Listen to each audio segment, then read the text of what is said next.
Ring ring, it's time for another episode of Crossplay Conversations, the show where we dive deep into the world of video games while keeping it light. I'm your host, Luke Lewis, and this week I'm joined by my co-host, the Sneaker Savant, and the Engaged one, Joseph Hooper. What's up? Welcome. It's a rare... It's been a minute since just you and I did an episode. Jacob and Claire are taking some time for some travel, some holiday concerting, festive vibes out here, but they send their well wishes, and they did watch the Game Awards, which we'll be talking about today, but just the two of us for this one, so it'll be a fun discussion. We're going to get into our thoughts overall on the winners and dive deep into the pacing of the show, because we're nerds about a good award show and its structure, and then obviously we'll break down our thoughts on a bunch of the announcements, because there was some pretty exciting stuff. But let's jump into our icebreaker question. Joseph, kicking things off. Overall, what were your thoughts on this year's Game Awards? How did you feel after watching? Did you watch the pre-show? Did you watch the whole thing? Where are you at with it? I watched the whole thing. In hindsight, because I feel like I really always need like 24 hours to sober up, to really let my thoughts sink in. Sure. In hindsight, it was decent. There were definitely a lot of things that made this middle of the pack for me. Obviously there wasn't much excitement in the awards, segment, not a lot of suspense going on for most of the categories. And some of the announcements were hit or miss for me, especially kind of with where they were positioned. But still, I feel like we got some good stuff. Ultimately, to be completely honest, I think this will be one that is forgotten pretty soon. Outside of like this being the Claire Obscure Game Awards, in terms of like, the announcements and stuff like that, I don't know if this one's gonna stick in my mind as much as last year's, but I enjoyed it. Yeah, I think that's totally fair. I mean, I think Jeff kind of backed himself into a corner a little bit coming off of last year, because the pacing of that one was so strong. Just thinking about starting with Witcher and immediately rolling into Elden Ring Night Reign, if I remember correctly, for that one, and then closing it out with Intergalactic. Like, just those bookends alone, I think were bigger pops for me personally than anything on this year's show. Not to say there weren't cool announcements. It's also like, I think having worked in games now for a couple of years, I see behind the scenes a little bit of like, you show stuff when it's ready, you know what I mean? And so like, he is probably playing this game of like, he's in conversation with a lot of studios and trying to make it work, trying to make the best show. He obviously knows what would be the most exciting thing to show, and he's, doing his best to get it. So, but overall, yeah, I would agree. I think it was solid, but not like blown away 10 out of 10. I think this was like a solid B+ in my mind, of like perfectly acceptable. Things like new Control and this new Bruce Straley game, Coven of the Chicken Foot. Those were like the two pleasant surprises for me. I'm super excited for those, but yeah, just generally like fine, perfectly fine. Yeah, I will say, I'll add on that in terms of like stuff that annoyed me, this is probably the year where the least stuff annoyed me in terms of like how the show was structured. I never felt like I was watching just insane shovelware type ads. Sure. Everything I saw was, you could clearly tell when it was an ad, but it was like, oh, this is a Game Pass ad. This is a, this other game that you know about ad. It wasn't like Clash of Clans, crazy long. There was that chicken game a couple years back that was like mobile. Yeah. Or sometimes there's like a lot of gacha or a lot of just like random RTS mobile looking stuff. And I just felt like he did a good job curating the paid slots really well this year. And just like general production issues. I know every year there's usually at least one scandal that we get where it's like, oh, they were cutting people off, or they were doing this, or they were doing that. And I don't think that there was any of that really this year. I think in terms from a production standpoint, it was quite good. I forget at what point it was, but there was a point in the show where Jeff rattled off like 4 or 5 awards categories hyper fast, and I feel like that was almost to compensate. So then, like, it felt like the speeches were just like comfy, and I don't remember anybody getting played off, which was nice to see just from... There might be a reason for that, which we'll talk about probably very soon. Awesome. All right, well, with that, why don't we jump in to discussing some of the winners. So we had a bunch of categories. You alluded to it earlier, but Claire Obscure was the big winner of the night. I gotta say, I did love seeing the Sandfall Interactive team out there with their striped shirts and berets. Well done. Reminded me of PAX West. Yeah, and when I was at Gamescom too, there was like just dozens and dozens of people. Like that was like I forget the term where it's like a low key cosplay. You know what I'm? Yeah. When people say like they're Disney bounding or whatever, and it's like a shirt that like lightly resembles that character, it kind of feels like that, where it's like anybody can easily pull that off. But I appreciated that the team was like, "Why don't we do it?" as a joke. And I still can't believe how like humble those folks are, at least publicly facing. It seemed like they were genuinely surprised, but it's a great game, and I did love to see it come through and take home the big prize. I know we had some thoughts on some of the indie categories. Our Blueprints did not take home the crown this time, but was well deserved. And I don't know how you feel, but I was looking at these indie categories and like, this was an exceptionally good year for indies. Like the bar was so incredibly high. When a Hollow Knight Silksong is what you're talking about as getting snubbed, like I think we're in an elite situation here right now, just in terms of the games we're debating, which is nice. But overall, what were your thoughts on the awards? Any big surprises? Any particular ones you were super excited about? Yeah, to be honest, this was maybe the least surprising award ceremony of Game Awards history, even though it technically was historic in that Claire Obscure won so many awards. I kind of knew that most games didn't really stand a chance. Especially like once you started seeing the ball rolling earlier in the show, you're like, okay, well, this ball is not stopping anytime soon. Nobody's breaking this up. So yeah, nothing really surprised me.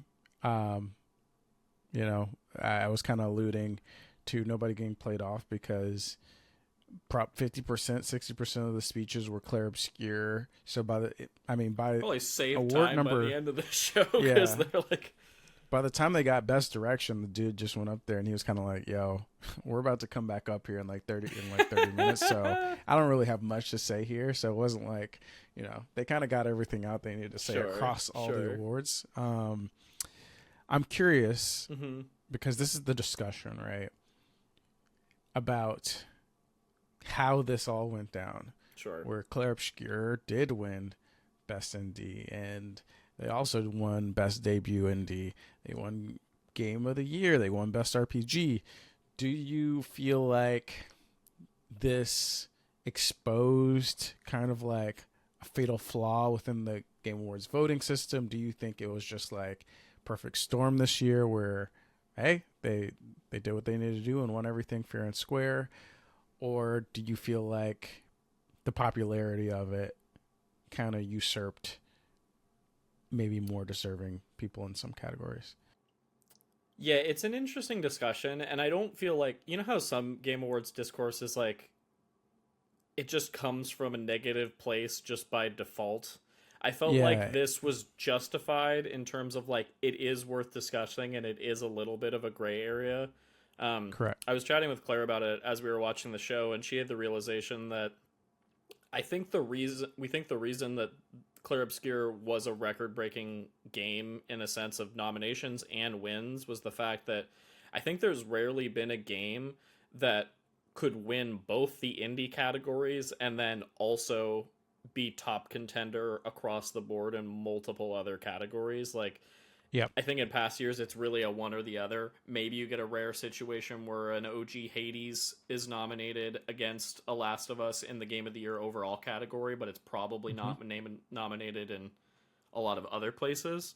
I think when we're talking about purely on the game itself and in terms of the content there, I think it's super well deserved, and I think it definitely hangs. And I'm curious what you think, but I don't feel like this is a situation where it's like the zeitgeist caught up with people and they just voted because that's where the tides were going. Like, I do feel like people were very passionate about the game. Having loved the game myself, like, it's my number 2 of the year behind Blueprints, so like I definitely feel the passion. And when I look at these other games nominated for the game of the year, like, they're all incredible, but when I do genuinely think when we reflect back on the year of the 6 nominees, Clair Obscur is the one that we will look at. What do you think? Yeah, I agree with pretty much everything you said. Yeah, it's kind of a weird situation where it's a perfect storm where typically, and I still feel weird about this, how they give best indie off screen or like to the side. It's so, I don't yeah. know why they do that. To me, that feels like the second most important award, but they let best debut indie go on the stage, which is nice. The only the reason fact that I'll it was- let it slide is because this year it was Clair Obscur, but if it had been its own indie, I would have hoped that they would have given that dev their flowers. Yeah. Yeah, this is just kind of a weird year where it qualified for so much, which typically is not the case for most games. Like, typically you're not going to have a best debut indie that's going to run the table like this.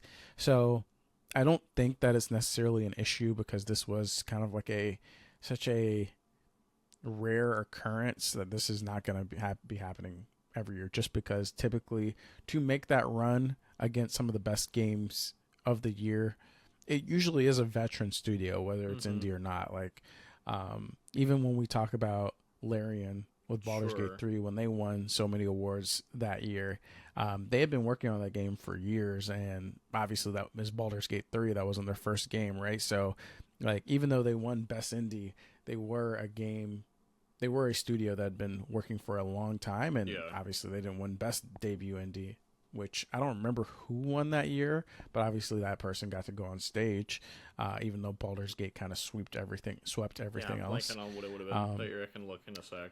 But the one thing that is, or like, there's two things that are kind of weird to me, and it kind of has to do with the categories and what the categories are trying to mean and say. I feel like that Clair Obscur 100% deserved game of the year, in my opinion. It's kind of hard to debate a lot of the categories that it won. But then I look at something like Best RPG, and at least from my perspective, I don't think that Clair Obscur necessarily did anything crazy to push forward the RPG genre with its gameplay. I think, in fact, that it was kind of okay in terms of RPG gameplay, in terms of like the picto management and like how you found some items and stuff like that. I just thought there were things that could have been improved, whereas I know that there are games like Kingdom Come Deliverance and whatnot that might have been more deserving in terms of like being an immersive role-playing experience. But I think the problem is when you look across the 130 or so outlets that are voting, you get into a place where the most palatable game is going to take over, right? Like when you're voting Clair Obscur, Kingdom Come Deliverance 3, Outer Worlds 2, I mean, Clair Obscur is going to win because just a numbers game. Most people haven't played Kingdom Come Deliverance 2, right? Whereas I think you look at the Academy Awards or the Oscars or whatever, and you have best costume design. It's not because, I don't know, Oppenheimer was the best movie and everybody saw Oppenheimer that it's automatically going to win best costume design just because people don't have as much exposure to the other nominees, right? So that's one part where I do wish that the discussions maybe were a little more tailored to the categories in terms of like, what are you trying to say with this category? Like, if it's an award for best RPG, is it just like the best game that could be considered an RPG, or are you awarding the team for doing something specific within that genre? You know what I mean? Yeah. And I have one other point, but I spoke a lot. I'm curious what you think about that. You're all good. Yeah, that's a kind of a good segue into, I wanted to get into a little bit if there were any categories that you would want to either add or adjust. And something I was thinking about as I was looking at these indie categories is I would love to see a category that was awarded to the best indie, either made by a solo dev, similar to what the IGAs do, or if there was like a budget level restriction or just like a certain level of scale to it. Because while I do objectively think Clair Obscur is an indie game in a sense, by definition it was made outside of a traditional like major publisher relationship in terms of like one of the big three. Like it is an independently owned studio that made a game. That said, it's hard to compare Clair Obscur in terms of scale and production and just like technical achievement to a Blueprints or a Ball Pit or Despelote. Like those are just vastly different experiences, and I don't necessarily think it's fair to pit them against one another. But then it is fair in a sense to pit, like, I think you could have a meaningful conversation about, I don't know, like as an example, in game direction, like Clair Obscur versus a Ghost of Yote versus a Death Stranding 2 doesn't feel like a crazy conversation to me, and those feel like equal playing fields. So I'm wondering if there's a way of like not redefining the categories, but if they're going so quick through certain awards, it's like what's a solo dev category? What 25 seconds to read that off during one of the bumper breaks, I feel like, but that's my 2 cents.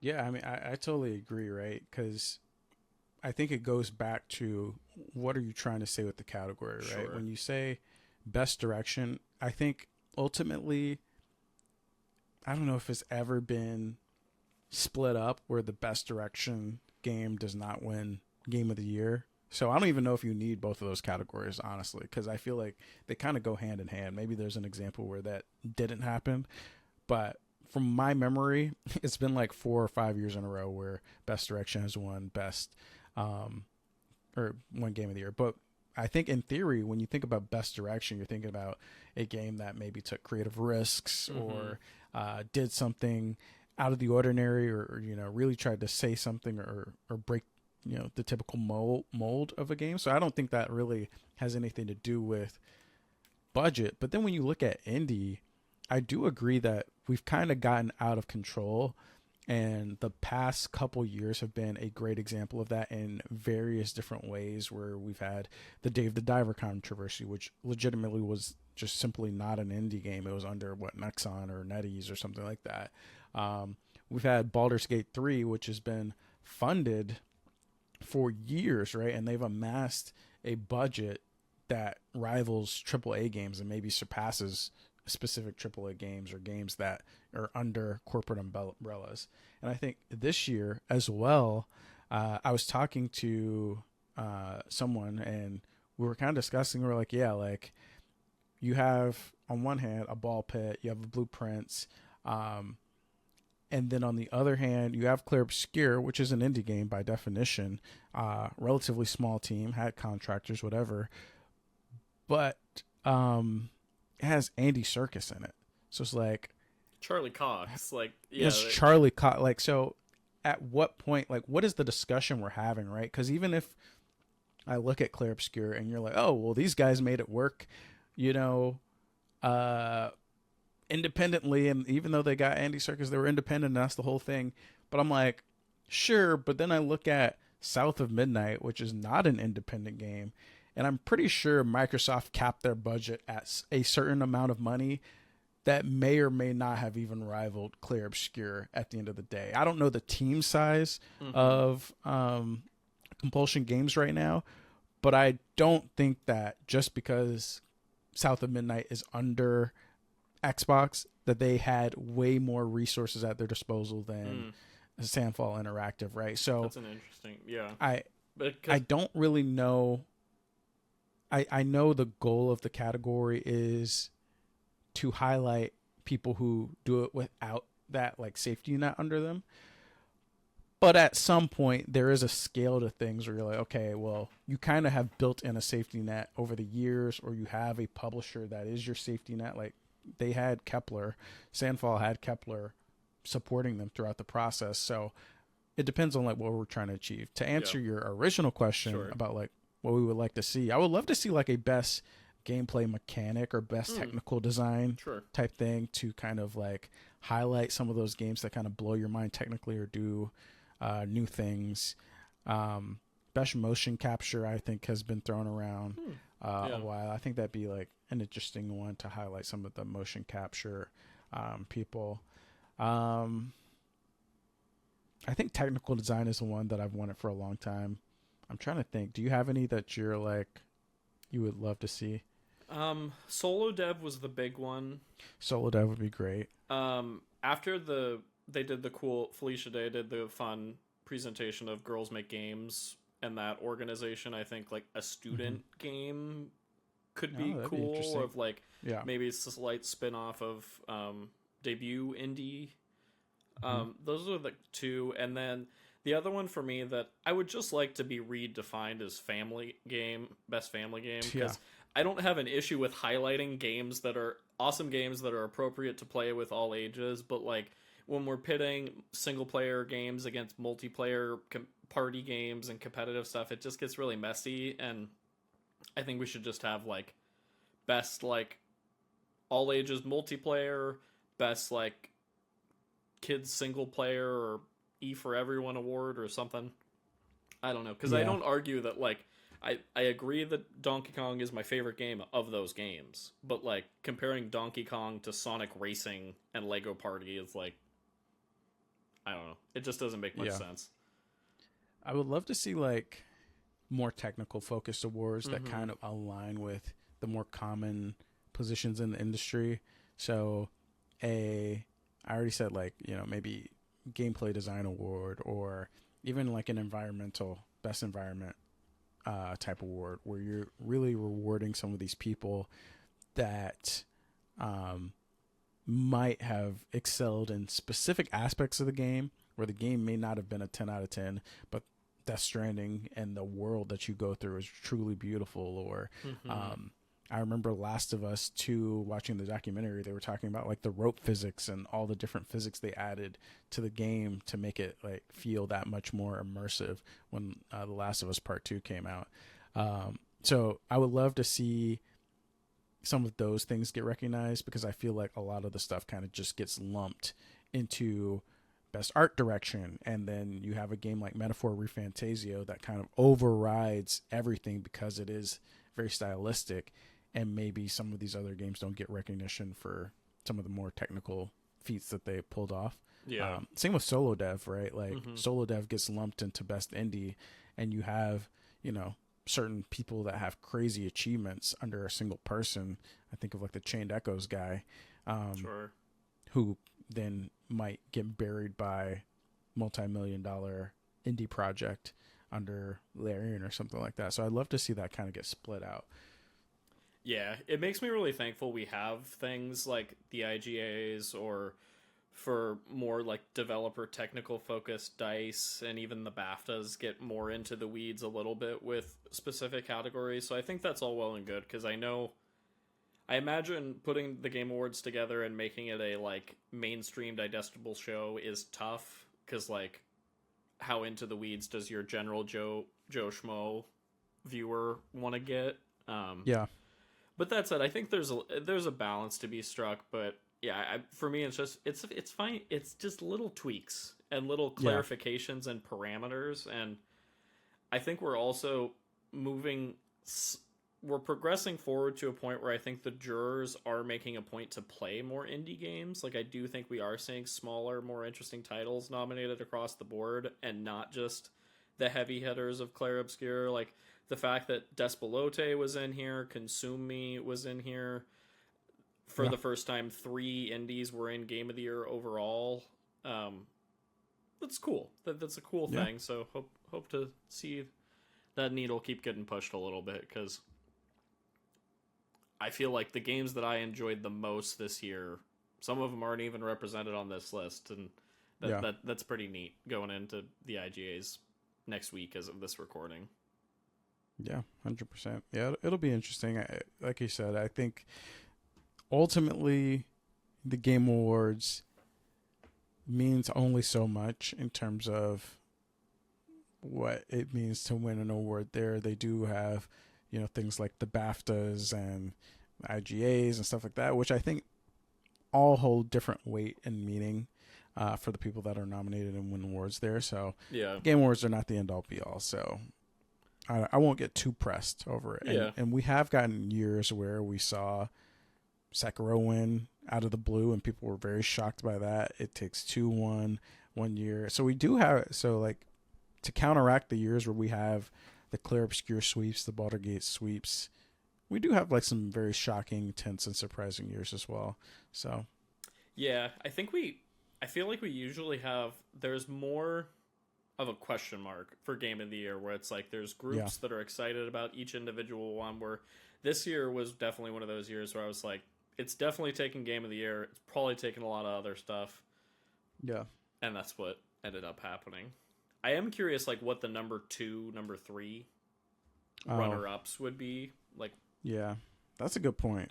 In terms of mainstream and across the industry, say what you were going to say, and then we can circle back. That'll be our closing question before we move on to... I was just going to ask you, looking ahead way too early, 2026, yes. Do you think... Because I'm curious if this is going to be...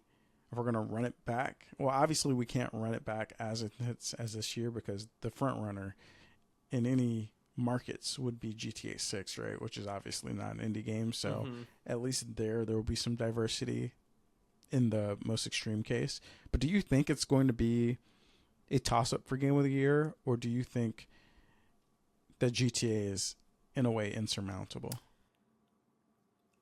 GTA is a weird one where it'll sell like gangbusters, it'll review well, the most people will have played it, but I don't necessarily know, especially when I look at like the industry at large and I think about like the judging panel, it's like, I don't know if GTA will be everyone's Game of the Year. I can see it being on everyone's top 10 list, but I think people have so many personal preferences, and maybe like the satirical humor and story doesn't align with their personal tastes, or they don't play the multiplayer at all, where it's like, I think it'll definitely be in the conversation. I guarantee it'll be nominated, but when I look at like the most anticipated game category from this year's awards, like if The Witcher 4 hits, if Wolverine hits, stop it. If Resident The Witcher Evil 4 is not coming out, Luke. I really doubt it. That's crazy. I think Wolverine Holiday is Wolverine for sure. I think is coming. Yeah. I'm excited for James Bond.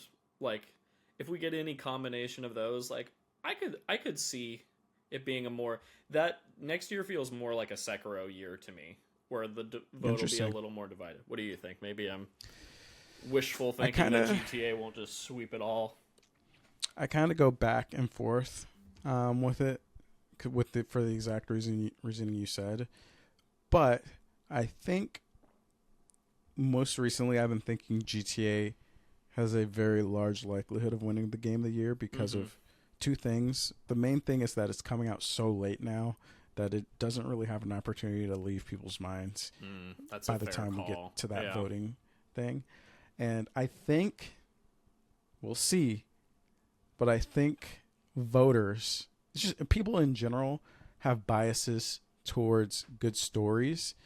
And 100% the satire and stuff could just not hit people. But I feel like if that main story is compelling enough with those like two characters that they've set up, and it sticks and has like, some impact, similar to Clair Obscur, where I think the story sticking in people's minds kind of boosted the game overall.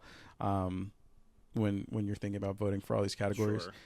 I think GTA might, with this Bonnie and Clyde story, be able to worm itself in people's brains enough to be like, oh shoot, not to mention kind of the cyberpunk effect of like, oh, also the world is just so big that sure, over the month or two that it's out, I'm assuming that there's going to just be hundreds of stories that people are sharing, being like, oh, in my game this happened, or or clips or whatever, right? Kind of like the Elden Ring effect. So I think it's possible, but it's 100% kind of the thing of like, will the voters kind of rebel and choose more of a like artistic choice this year to kind of buck the mainstream. I don't know. And maybe GTA 6 is bad. Who knows? I hope not, but maybe it is. You a big GTA guy? I feel like it came out so long ago that I don't feel like we've ever talked about it on content. Same. Yeah. It's one of those things where I played GTA 5 in high school, maybe 2013. I liked the GTA single player story a lot. I didn't really spend a lot in GTA Online. Sure. But I love that heist mechanic when it came out, the zooming out and then going into different characters. Oh yeah. And the map was really fun. And I just liked the tone of the story a lot more than Red Dead Redemption 2 at least, which I felt was very slow for me. GTA was more obviously bombastic and over the top. So with GTA 6 coming down the pipe, I'm very, very excited about what that experience is going to be like, and I'm very excited about the Miami culture of it all that they're going to capture. Yeah. So I have high hopes for it. I think it'll be good. I don't think that it'll be cringe or necessarily problematic or anything like that. I think they've spent a long time on it to where they know that they need to do what they need to do to appease as many people, not stir the pot too much. Sure. Or do anything completely out of pocket. So I'm excited for it. Right on. All right. Shall we jump into talking about some announcements from the show? Yeah. Okay. Kicking things off, what was your highlight? What was your favorite thing shown? And if you have a couple, we can shout out as many as you got. Yeah. My two highlights. One, I never finished it, but I was a big fan of Baldur's Gate 3. Hell yeah. So coming off of that and being a new Larian fan, I think this new Divinity trailer was for me. Totally gave me Witcher vibes in terms of the tone of everything. So I was completely sold on that. That was incredible. Nice. But nothing would have topped my mind being blown for that Control trailer. What a trailer. My God. Control is one of those that just hits on all fronts where I love the story. I'm very invested in where the story's going, and then the gameplay obviously with Jesse and the whatever it was called, the old house. The gun. What's the gun called? Oh gosh, what is the gun called? Oh my God, that's crazy. It's on the tip of my tongue. Well, anyways, it'll come to us mid. The transforming gun, yeah. insane. So to go to her brother, who if you play the game, kind of a little bit about her brother, and I'm what is he doing? He's in New York. He has this sledgehammer. It's melee. He looks like a ninja. Oh my God! The animation towards the end of the trailer when the metal snaps onto the metal and then it transitions into combat and stuff. Yeah. Yeah, it looks so good. And next year? Yeah. What the heck? That's absolutely wild. I'm a huge Remedy fan. Control is one that I never finished, but I want to go back to and just do a clean replay with the Ultimate Edition, and I've heard great things about the PS5 version with haptics and stuff, so I want to go back and play that. But yeah, this trailer looks incredible. The idea of spooky, crazy, semi-open world New York. I don't know in terms of structure exactly what it'll be, but these environments look nuts, and yeah, I'm just so excited to see what they're cooking up. And the way they incorporated live action elements, and they had the big tank and the guy coming down from the ceiling in person. Yep. Production wise, I just thought this was chef's kiss. And this was one of those ones in terms of pacing of the show. I was shocked that this wasn't an open or closer. Yeah. And there must have been some maybe dealings or something, because I felt like this was easily the biggest announcement for me as well. Yeah. Couple I want to shout out. Smaller title, but very excited nonetheless. Coven of the Chicken Foot. This is being directed by Bruce Straley's new studio, who was the co-director on the original Last of Us.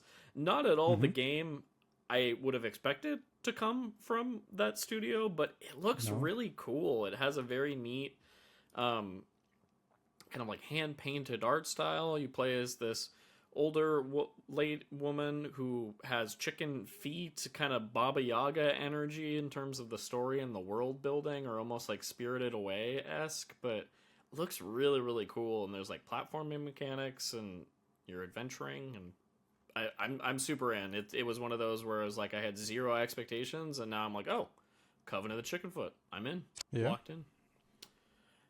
I also want to shout out, I was very excited to see the return of pod racing with Star Wars Galactic Racer. Nice. From the Burnout team. That was not one I expected to see pop up at the show, but thought that looked very sick. I'm super excited for the new Lego Batman. I got a chance to go hands-on with it at Gamescom earlier this year, and to have a firm date for it. Very excited for a big open world. Yeah. I also think, I don't know how you feel, but I think the Tomb Raider announcements would have popped more for me had they not repeatedly advertised and telegraphed that they were coming. Yeah. That kind of let the steam out of that one a little bit.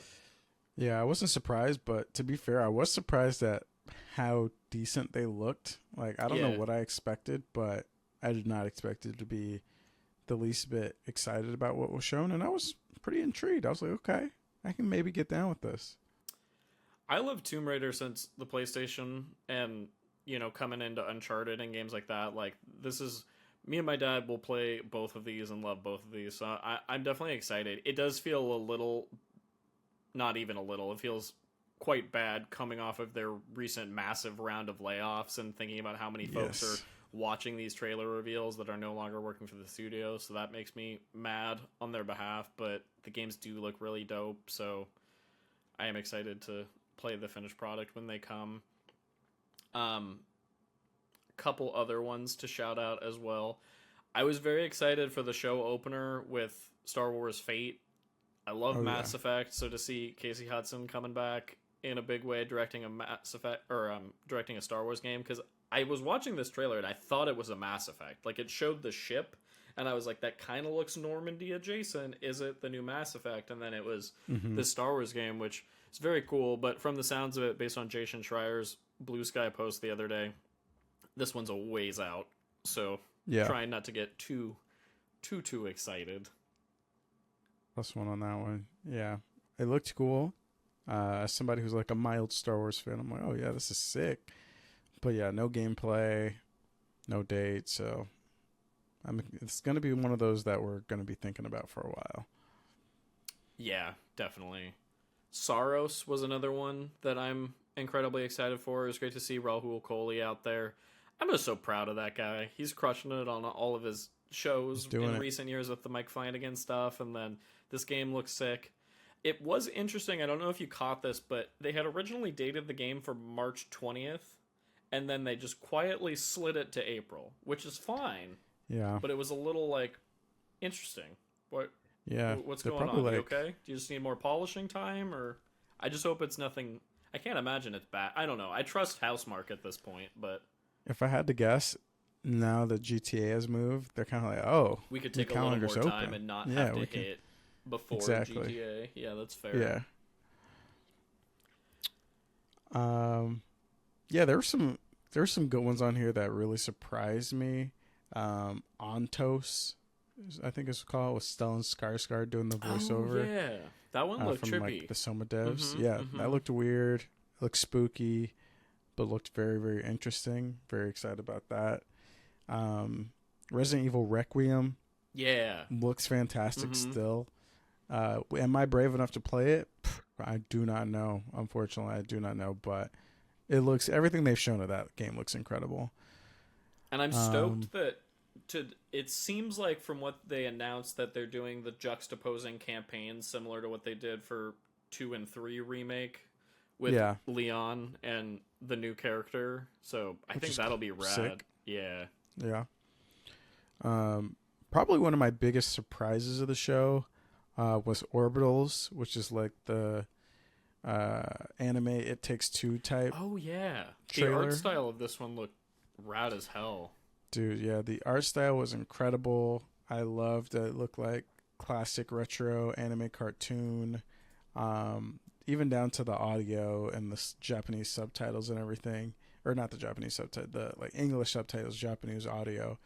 Like all of that looked fantastic, and I'm very, very excited to play this with Amanda when it comes out next year. Yeah, so the music was really cool. Yeah, it looks stunning. This is also being published by Kepler, which I don't know if you caught, but they had half a dozen bangers throughout the show. So coming off of Clair Obscur, I think they're really ramping things up, which is cool to see. Yeah, they're making moves. I'm just saying, I was in on the ground floor, and I've been a fan of their stuff for a long time, but they're definitely cooking now. They're in their golden era of cool games. Luke is known. Luke has had the sauce, the secrets. Phantom Blade Zero. We've seen this once again, which is like, is this a real game? Like, how much of this is even gameplay? Like, I'm still confused on, like, is this, like, going to be a very hard game? Or is this one of those games where you press one button and you get to do a bunch of flashy stuff? I don't know, but it looks cool to me, so I'm excited to see it. My only thing with that one is, I'll say, between like Lords of the Fallen 2 and Phantom Blade, and then we had Neo, and then I think there was another like sword adjacent parry game in the mix that I was just like, I couldn't tell you which of these games is which. They all look objectively pretty, but there was a little bit of saturation on the sword person game. Yeah, in my opinion, but I would resonate that with Lords of the Fallen and Neo for sure, because I legitimately can't tell those games apart. Hopefully Phantom Blade stands apart though. We'll see. Hell yeah.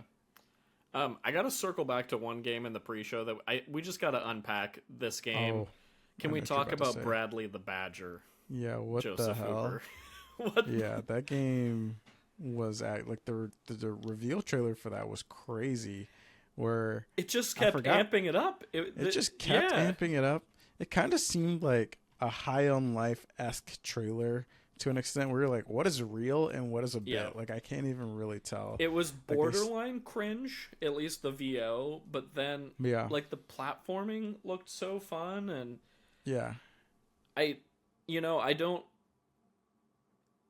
I'll always take a mascot platformer at the end of the day, and if they're doing something unique with these mechanics and things, it just looks so wild, and that was one that just came out of nowhere. And then the fact that it's just called Bradley the Badger, I'm just like, okay, you won. Actually, you did. Yeah, this is one of those games where I don't know how we'll actually play or feel or anything like that, but it has a little bit of what I kind of was hoping Astrobot would do, at least from the trailer, in terms of like the Badgerborn stuff, where you're literally they're kind of like, copying a little bit of the Bloodborne mechanics and stuff like that, and you're in that world, and it's kind of paying homage to that. Sure. It seems like it's trying to pay homage to a bunch of different games. We'll see how well it does it, but I'm down for a platformer. I always give platformers the benefit of the doubt, so... Really smart trailer, regardless. Like, definitely put that game on folks' radars in a way that I don't think it otherwise would have. I'm doing a quick scroll through these announcements to see if we missed anything. Also, what was the live action aspect of that trailer? Like, is the game gonna have live action as well? Like, I got to imagine that's just for vibes of the trailer, but the game also looks crazy, where it's like, hey, there's all these other wrinkles. Who's to say? We didn't talk about Gang of the Dragon, but I know that's from the Yakuza creator who broke off, is doing his own thing. That game looks rad.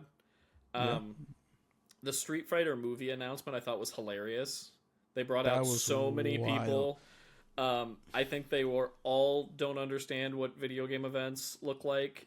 You can always tell when a celebrity comes out and they're like into the scene versus somebody who's like, gamers, like, what's up? And they're just like 11 out of 10 level of energy, and I'm just like, okay, chill out. We're all introverts here in our little offices playing our games, I gotta say, shout out to the movie marketing team, because those, like, bringing everybody out with their little, like, character posters or whatever, and it just kept coming, was crazy. Like, I don't even care about half of these actors. Like, I think Cody Rhodes' Guile is cool, but I don't watch wrestling anymore to Yeah, like I don't be either. a big But Cody I Rhodes do fan. think there is a direct correlation of wrestling fans and people that would enjoy the shenanigans of a fighting game movie. So that is a 100%. smart, I think, play on their part. Yeah, I mean, I think I'll enjoy this. Like, it's just so random. They have 50 Cent in it. They have Eric Andre in it. They have like literally they've taken almost one person from every mainstream fandom. avenue and genre. It's like, okay, you're gonna like at least one person in this movie, so come on out. I'm honestly here for the spectacle. Like, if you're gonna make Me a too. Street Fighter movie, like big dumb fun, and they're leaning into that, so we'll see. I never saw. Did you see any of the Mortal Kombat movies, the recent ones that came No. out? Yeah, I didn't either. They looked fun, like objectively, but never want to watch it. I feel more inclined to watch this because it's just like this feels like a cartoon More level of goofy. absurdity that I'm Yeah. kind of more here for. Probably won't see it in theaters. Probably more of a once it comes to streaming, I'll sit down with some snacks and watch it. Yeah. But appreciated the hilariousness of the announcement. The Lenny Kravitz appearance was very Yeah. entertaining to me. Such a Very funny interesting. thing of kind of surprised he hasn't been in a video game, to be honest, but I'm a sucker Yeah. for he's wearing the outfit that he is in the trailer thing. I Yeah. just think that's always so funny. Honestly, it felt like in the trailer he was wearing the outfit that he wears in real life. Because I'm like, Oh, dude, yeah. this is literally Oh, yeah. when they showed him in the trailer. I'm like, this is like, I'm pretty sure I've seen him wear Lenny an outfit Kravitz like walked this. in, yeah. He was Yeah, wearing like this outfit. like when I think of Lenny Kravitz, I think of the hair and I think of the shirtless, open shirt type Yes. look. Yes. 100% of the time, I'm like, damn, they didn't Sunglasses indoors is the vibe. They were like, let's just take a picture, let's scan you in, and let's just put you in like that. I'm like, okay, cool.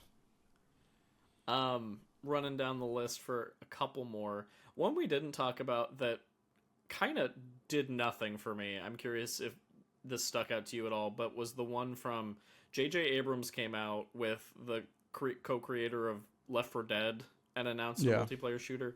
I wanted to be hyped, but I was just like, this 4-loop game looks like every other one of these, but maybe it's doing something that we haven't quite seen yet, but Yeah, I'm convinced right now that almost any game that is orchestrated by PlayStation behind the scenes in terms of multiplayer is just doomed to fail, because I'm like, what is this? Like, we just had the announcement that, hey, PlayStation has partnered up with Bad Robot and they're making a game in the Left 4 Dead, and as soon as I heard the pitch before you even seeing the game, I was like, okay, interesting. So like seeing the gameplay, I'm like, this just doesn't look, for whatever reason, any of these PlayStation Studios types games that are multiplayer very rarely feel like they have the PlayStation Studios seal of quality on them. Mm-hmm. You know what I mean? Like, they just don't seem as inventive or as polished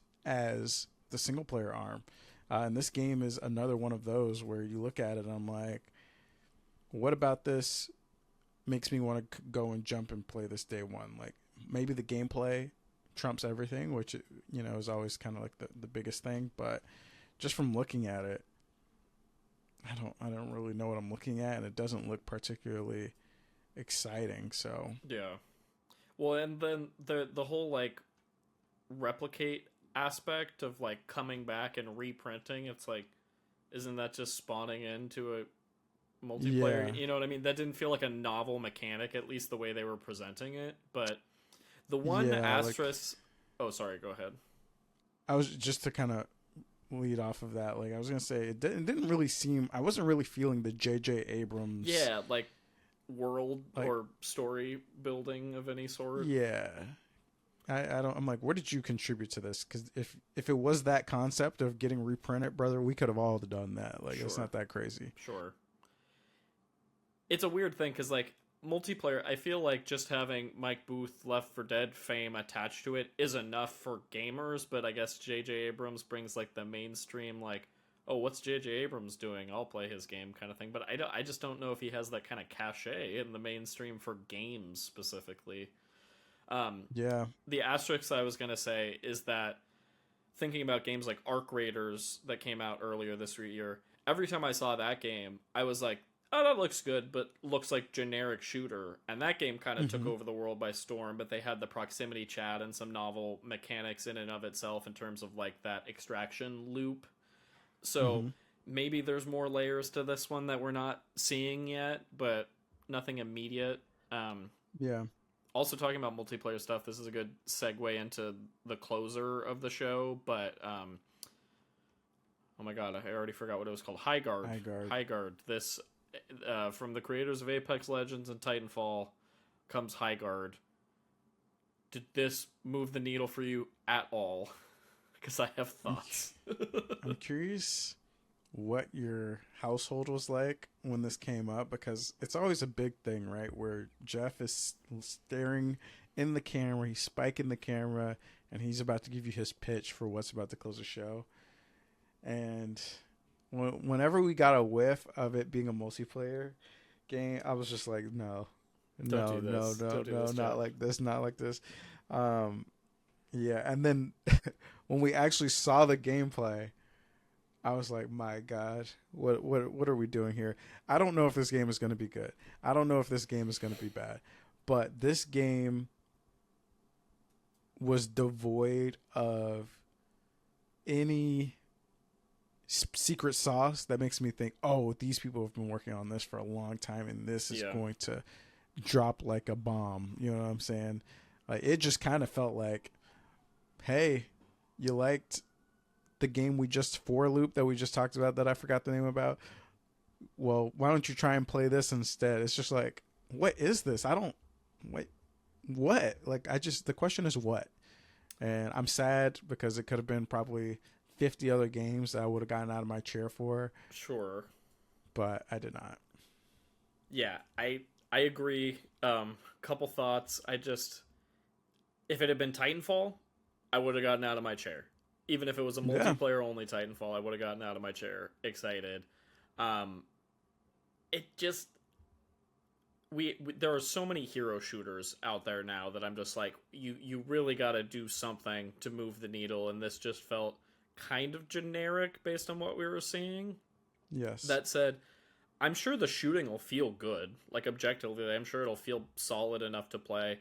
I thought it was also a little odd of announcing the January 26th release date of, like, cool that it's coming soon, but I almost wonder, like, if they had shadow dropped it in a similar way that they did with Apex back in the day, I almost think that would have been a cooler move of, like, we're so confident in this game, you should care, play it right now, see what we're 100%. Talking about. But, a little ramp up to the release is fair, but nothing about this trailer was like, this is appointment gaming for me in 2026. We gotta squad up. We gotta get on a Discord call. We gotta convince Jacob to play a multiplayer shooter with us. Like, this did not feel like that for me, but maybe it'll come out and blow everybody away. I don't know, but just kind of felt like a tired deflate moment a little bit. Let me tell you what the public sentiment is looking like as I boot up the Highguard IGN trailer. Oh, God. It currently has great barometer. 2.8 thousand really upvotes, 24,000 downvotes. Oh, wow. So it's probably at like a 90-something% dislike ratio. Top comments: welcome back, Concord. How many times do we have to teach you this lesson, old man? From the makers who made Titanfall shows horseback. So, it's safe to say that this might have done.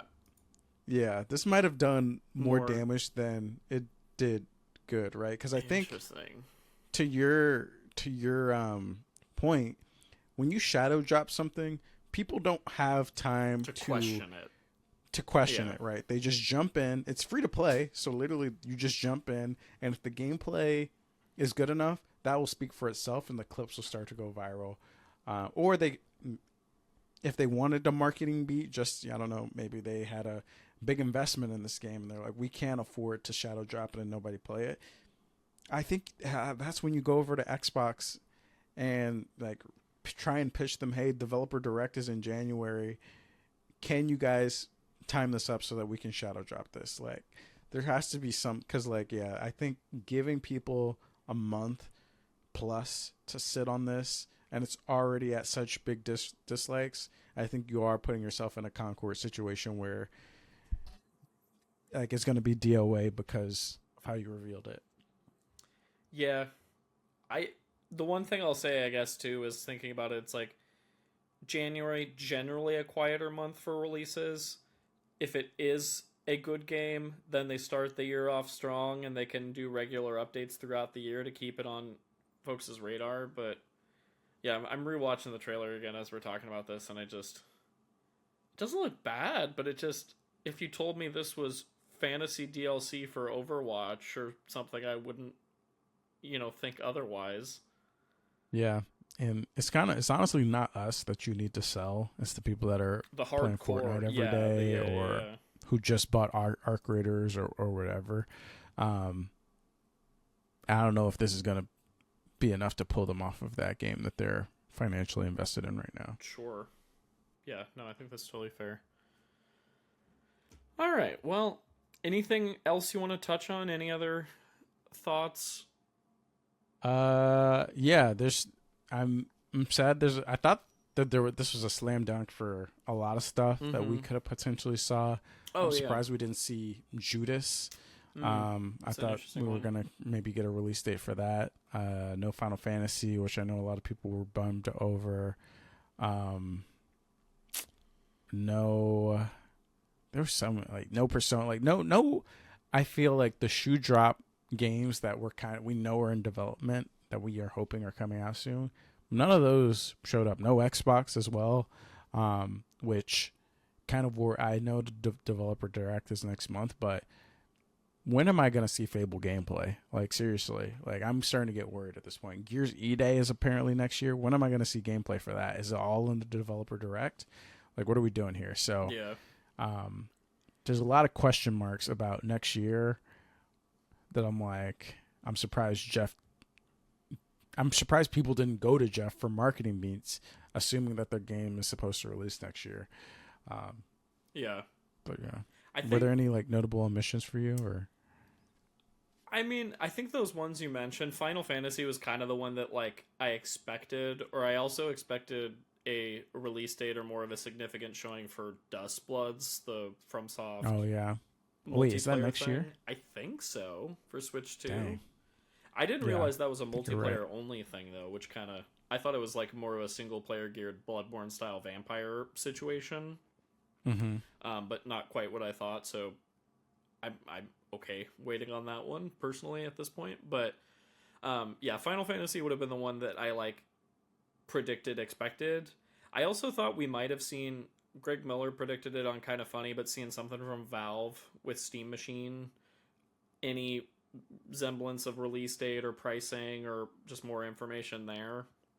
I'm kind of worried about the Steam Machine, I'm not gonna lie. Interesting. Because RAM, yeah, RAM prices right now are more than the speculated or the hoped price of the Steam Machine. People wanted the Steam Machine right now.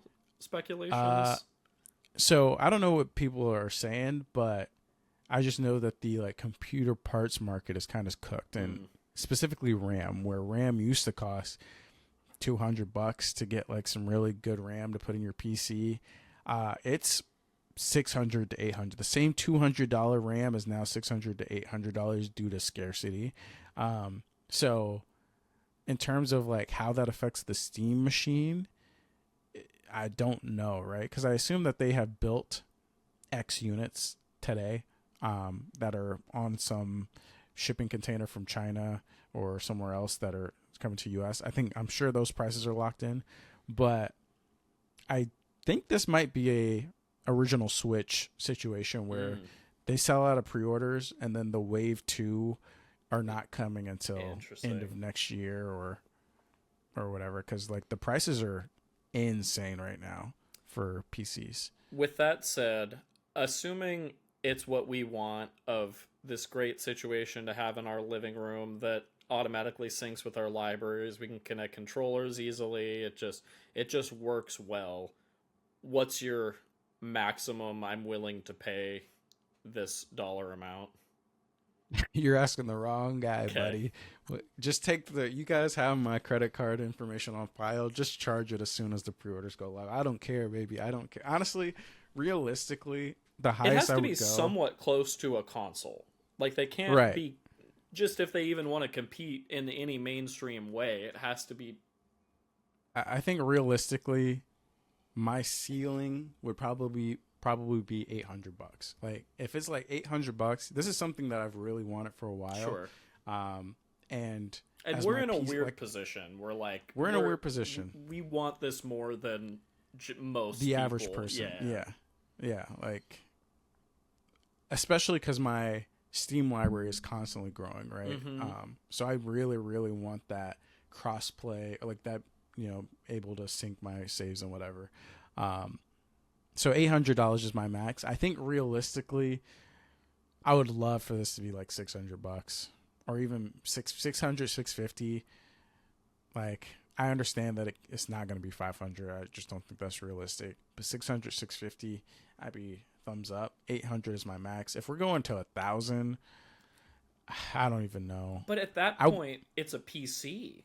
Like that's At not that point, yeah, it is a PC, but also, like I said, based off of current market, sure. not actually a PC because PCs are $1,600, $1,800 due to inflation right now. I'm gonna do some quick Steam. What's a current price of a Steam Deck right now? I want to say like 450 to 599. 550. What are we doing right now? Okay, we're looking at base model. Oh, that's cheaper than I thought actually. Is that the non-OLED Yeah, so the 12 gigabyte one or non-OLED whatever? super small hard drive situation is $399 US. Yeah. Then we jump up to $529, That's the real and then one. $649 is the higher end Right. one with the most hard drive space, and that's not. Those are all the LCD Right. screens, so OLED's going to be more. Okay, so that I'm going to plant my flag at 650 for the Yeah. Steam machine. Yeah. Thereabouts, Sounds I think, reasonable. is what is likely. Because yeah, to your point, 800 and up. Because I think I'm a great use case for this machine. Where like Claire would love to be able to play more Steam games and not have to sit at my desk in order to do so. Not a big fan of the Steam Deck, just in terms of the larger form factor. Would love to play on the TV. Mm-hmm. So if this thing just works out of the box and we can both have our profiles on it and use it regularly in the living room, like, yeah, 800 would probably be my max too, but that's real high for a thing It that is I real don't high. really need and could do with my Steam Deck. Because if we're talking $1,000 and up, Claire and I could build her a PC, and at Yeah. that point, that's like gonna do what we want it to do. Yeah. I think the only reason that I'm like I would even consider 800 or anywhere around that is because of, first of all, if I get it, I truly do think that pre-orders are going to be scarce. Mhm. So I feel like if I get it and I regret it, I could probably just sell it for what I got it for and be all right. And also there's the fear that if I'm not in this first wave of pre-orders, I'm not sure I even know when the next time I might even be able to get this, depending on like market conditions and I mean AI is ruining everything. Sure. Like AI is taking up all the hardware resources and making consumer products more expensive. So that's my only thing about it. It's like I'm gonna put in a pre-order. Does that mean I'm gonna keep this forever? No, I'll try it out. And if worst case, I'll sell it because I don't think that pre-orders are going to be unlimited like the Steam Deck is currently. Yeah. Interesting. I guess only time will tell on that one, but Only time will tell. yeah, otherwise no crazy omissions, but interesting to see what pops up at next year's showcases and what we start to get dates for, and looking forward to 2026 generally. Me too. There were some good things that happened in 2025, but a lot of stress, a lot of bad, and so Yeah. I'm ready to put a bow on this year and move on to greener pastures, as they say. As am I. As am I. Hell yeah. It's a nice way to end it, though. Game Yeah. Awards is always a nice the nice bow moment. I For agree. everything. I agree. And listeners, this is our second to last episode of the year. Later this week, as of this recording, we'll be chatting about the IGAs and the winners there, and going into a little bit of our behind the scenes. It's a good primer for our game of the year content, just to get an idea of maybe what you should play over the holidays and all that good stuff. And then, yeah, that'll be our last episode for the year. Kind of crazy. But with that, I think that brings us to a close. We are setting our status to away until next time. But I'm going to ask you to do 4 things for us before you go. Give us a follow on BlueSky at Crossplay Convos. Please subscribe to us on YouTube, also at Crossplay Convos. Send this podcast to a friend, because that's how people hear about podcasts. And of course, give us a review on your podcasting platform of choice, because it really truly does help. And with that, for those who come after, bye everybody. Bye, everybody.